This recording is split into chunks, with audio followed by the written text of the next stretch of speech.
Hello, everyone. My name is Aryan Path, and welcome back to my podcast. I hope you are doing well and staying safe.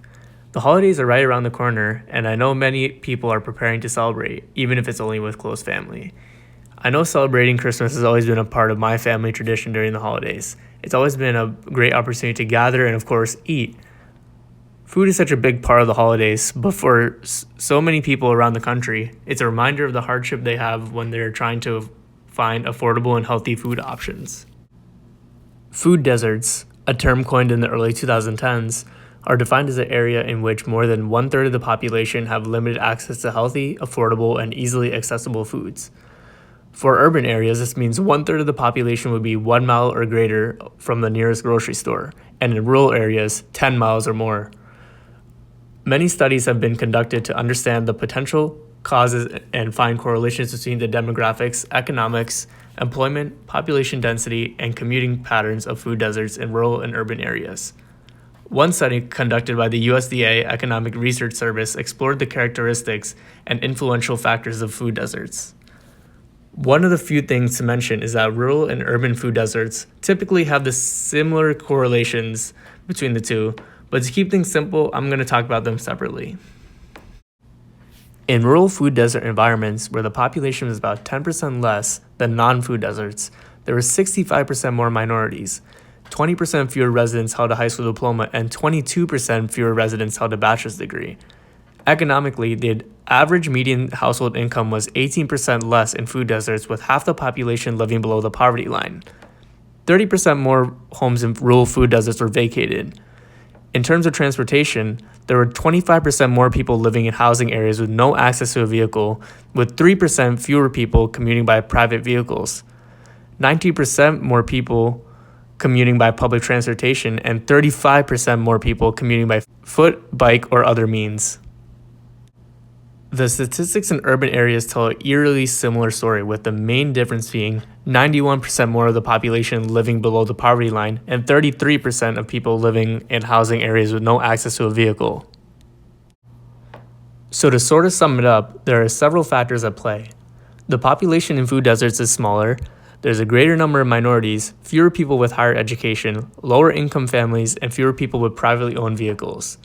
It has been noted that many people move away from these areas as well, so when it comes down to it, fewer people are living in these areas with more minorities and lower incomes, hence why it's not on the priority list for large grocery chains. Their objective is to open in areas that are up and coming or well established to maximize profit. So you may wonder what the government has tried to do to combat food deserts. Well, in 2010, Michelle Obama announced the Let's Move initiative.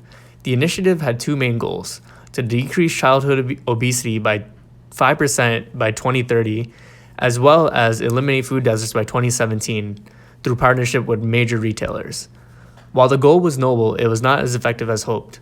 Walmart, one of the main companies included in the partnership, announced that it would open 275 to 300 new stores in 2011, which they actually exceeded drastically. Looking at the statistics deeper, however, shows that this is done at the expense of the very communities they were meant to help.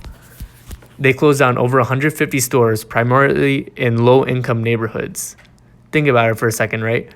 While this idea behind the Let's Move was in the right direction and started a good conversation about food deserts, it ended up relying on major retailers who are profit-driven to do the right thing. So you might say, okay, Walmart didn't work out. Why not bring a Trader Joe's or a Whole Foods to these neighborhoods to attract more businesses and bring more money into the community? Well, that brings about another type of conversation around the risk of gentrification. Gentrification is a process in which a poor urban area is changed by wealthy people moving in, improving housing and attracting new businesses, typically displacing current residents in the process. To illustrate the connection, Zillow conducted a study looking at 3 million houses, including single families, condos, and co-ops in 60 locations between 1997 and 2014, and comparing the value of the house over time. They found in areas where a Trader Joe's or Whole Foods popped up, the value of the home exceeded the median home value.